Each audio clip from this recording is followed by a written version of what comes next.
आजकल डायबिटीज़ एक आम समस्या हो गई है। बच्चे हो या बुज़ुर्ग हो या युवा हो, हर किसी में ये बीमारी बढ़ती जा रही है और शायद इसीलिए भारत को डायबिटीज़ कैपिटल भी कहा जाता है। और आज वर्ल्ड डायबिटीज़ डे है। इसी सिलसिले में हम मौजूद हैं कैलाश दीपक हॉस्पिटल में, जहां हमने बात की है डॉक्टर आशीष सैनी से, जो एक मशहूर डायबिटोलॉजिस्ट हैं, जिन्होंने हमें बताया कि आखिर हम शुगर को कैसे कंट्रोल और मैनेज कर सकते हैं। सर, सबसे पहला सवाल मेरा आपसे ये है कि आजकल हर एज के लोगों को डायबिटीज़ की प्रॉब्लम हो रही है। आजकल इवन जो छोटे बच्चे हैं 8 साल के, 10 साल के, इनको भी डायबिटीज़ की प्रॉब्लम हो जा रही है। ऐसा क्यों? मैम, दो डायबिटीज़ अलग अलग तरह की होती हैं। एक होती है टाइप 1 डायबिटीज़, जहाँ पर इंसुलिन बनना बंद हो जाती है। वो अक्सर बच्चों में देखी जाती है जो छोटे बच्चे होते हैं। दूसरी होती है टाइप 2 डायबिटीज़, जहाँ पर इंसुलिन बनती है लेकिन वो काम पूरा नहीं करती। तो कम भी बनी और काम भी पूरा नहीं करी, उसको टाइप 2 डायबिटीज़ कहते हैं। जनरली बड़े लोगों में टाइप 2 डायबिटीज़ देखी जाती है, या फिर जिन लोगों का वज़न ज़्यादा होता है उनमें टाइप 2 डायबिटीज़ देखी जाती है। डेफिनेटली आप ठीक कह रहे हैं कि उम्र डायबिटीज़ होने की अब कम होती जा रही है। जो वज़न से रिलेटेड है, हम टीनेज में या अर्ली एज में भी देख रहे हैं बच्चों को वज़न की वजह से टाइप 2 डायबिटीज़ हो रही है। टाइप 2 डायबिटीज़ होने का मुख्य कारण लाइफस्टाइल है। तो अगर नॉन मॉडिफाइबल रिस्क फैक्टर्स की बात करें, तो अगर फैमिली हिस्ट्री है डायबिटीज़ की, या फिर जिसको जेस्टेशनल डायबिटीज़ हुई है, उन लोगों को प्रेगनेंसी में डायबिटीज़ हुई, फैमिली हिस्ट्री हो गई, आप इंडियन हैं, एशियन हैं, इन सब चीज़ों से आपको रिस्क बढ़ जाता है। लेकिन एक चीज़ है जो मॉडिफाइबल रिस्क फैक्टर्स हैं, जैसे वज़न ज़्यादा होना, डाइट ख़राब होना, नींद प्रॉपर ना होना, एक्सरसाइज फिजिकल एक्टिविटी कम होना, तो इन सब चीज़ों से डायबिटीज़ का रिस्क बढ़ जाता है, जिसको आप मॉडिफाई कर सकते हैं। मतलब डायबिटीज़ को कैसे कंट्रोल और मैनेज कर सकते हैं हम? मतलब ऐसी क्या आदतें हम अपनी लाइफ़स्टाइल में डालें जिससे हम उसे कंट्रोल कर सकें? मैम, सबसे सिंपल चीज़ है कि हम जंक फूड खाना बंद करें, हम हाई कार्बोहाइड्रेट डाइट लेना बंद करें। डाइट हमारी बैलेंस्ड होनी चाहिए, जिसमें लिमिटेड कार्बोहाइड्रेट हो, प्रोटीन कंटेंट अच्छा हो और लिमिटेड फैट हो, तो उससे फ़र्क पड़ता है। डाइट बाँट कर खाएं, एक समय में बहुत ज़्यादा ना खाएं। व्यायाम होना बहुत ज़रूरी है, एक्सरसाइज इज़ मस्ट। अगर आप एक्सरसाइज नहीं कर रहे हैं तो आपका डायबिटीज़ होने का रिस्क बढ़ जाएगा। जिन लोगों का वज़न बहुत ज़्यादा है, उनको वज़न कम करने की ज़रूरत है, तो डायबिटीज़ का रिस्क कम हो जाएगा। स्ट्रेस मैनेज करना बहुत ज़रूरी है, चाहे वो ऑफिस का स्ट्रेस हो या घर में स्ट्रेस हो। स्ट्रेस होने से शुगर्स ज़्यादा बढ़ती हैं, वो कम होना ज़रूरी है। Adequate sleep is important. अगर आपने नींद प्रॉपर नहीं ले रहे हैं तो आपका डायबिटीज़ होने का रिस्क बढ़ जाएगा। इन सब चीज़ों का ध्यान रखेंगे तो डायबिटीज़ होने का रिस्क सिग्निफिकेंटली कम हो जाता है। ऐसा कहते हैं कि जिनको ऑलरेडी डायबिटीज़ है, उनकी डायबिटीज़ रिवर्स हो सकती है। तो क्या ये बात सच है? मतलब रिवर्स कैसे कर सकते हैं हम? मैम, डायबिटीज़ रिवर्स नहीं, रेमिशन में जा सकती है। तो राइट वर्ड इज़ डायबिटीज़ रेमिशन। तो रेमिशन का मतलब होता है जहाँ पर दवाइयों की ज़रूरत नहीं पड़ रही है, लेकिन आप अपने लाइफस्टाइल से ही डायबिटीज़ को कंट्रोल कर पा रहे हैं। तो उसमें जैसे सबसे इम्पॉर्टेंट वही है जो लाइफस्टाइल हमने बात करी, कि आपकी डाइट, एक्सरसाइज, स्लीप, स्ट्रेस, ये सब कितना अच्छा है।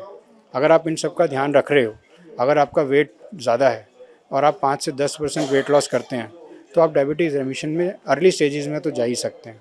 और जिनको शुरुआत में डायबिटीज़ है, अगर आप वो लोग अपना ध्यान रखें तो उनको दवाइयों की ज़रूरत ही नहीं पड़ती, वो बिना दवाइयों के ही कंट्रोल हो जाते हैं और कई सालों तक बिना दवाइयों के रह पाते हैं। प्री डायबिटिक कैसे पहचानें? क्या लक्षण होंगे इससे? मैम, प्री डायबिटीज़ का डायग्नोसिस जो है वो तो लैब टेस्ट से होता है। फास्टिंग शुगर 100 से 126 के बीच में, खाने के बाद की शुगर 140 से 200 के बीच में, और HbA1c 5.7 से 6.5 के बीच में, तो आप प्री डायबिटिक हुए।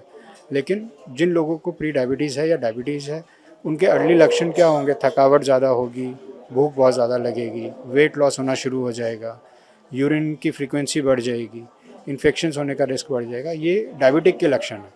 प्री डायबिटीज़ का अलग से कोई लक्षण नहीं होते हैं। प्री डायबिटीज़ में तो अगर आप ऑलरेडी हो या आपका वज़न ज़्यादा है, आपका लाइफस्टाइल ख़राब है, वो सब ठीक करो तो आप प्री डायबिटीज़ से नॉर्मल स्टेज में आ जाओगे। ये एटलीस्ट डायबिटिक तो नहीं होगा। इस सेमिनार में बड़ी संख्या में लोग डायबिटीज की जानकारी लेने पहुंचे। यहाँ लोगों को डायबिटीज के लक्षण, वजह, बचाव और मैनेजमेंट के तरीके बताए गए।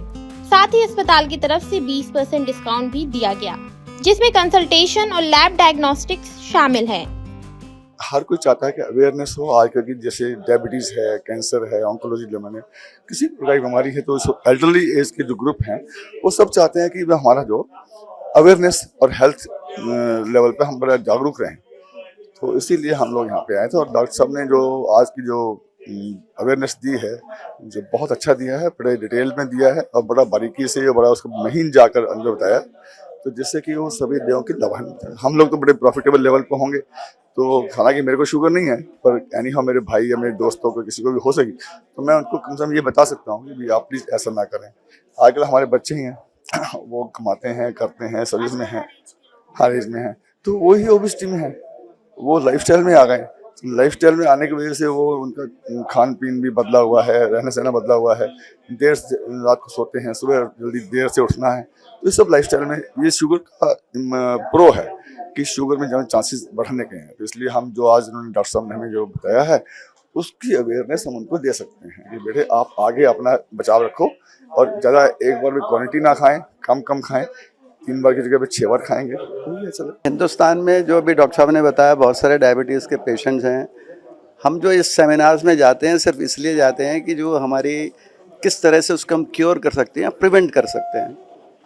अब जैसे हम पिछले कई सालों से यहाँ भी आते हैं, लेक्चर सुनते हैं, तो उससे एक फ़ायदा ये होता है कि हम अपनी डायबिटीज़ को एक बॉर्डर लाइन पे अभी तक मेंटेन किए हुए हैं।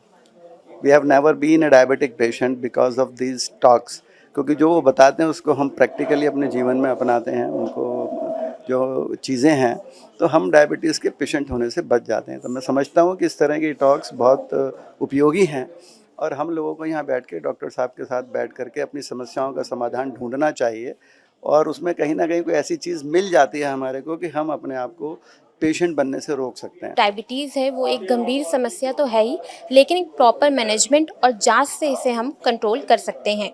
मैं रहनमा, कैमरामैन अनुभव के साथ नवोदय टाइम्स, पंजाब केसरी, दिल्ली।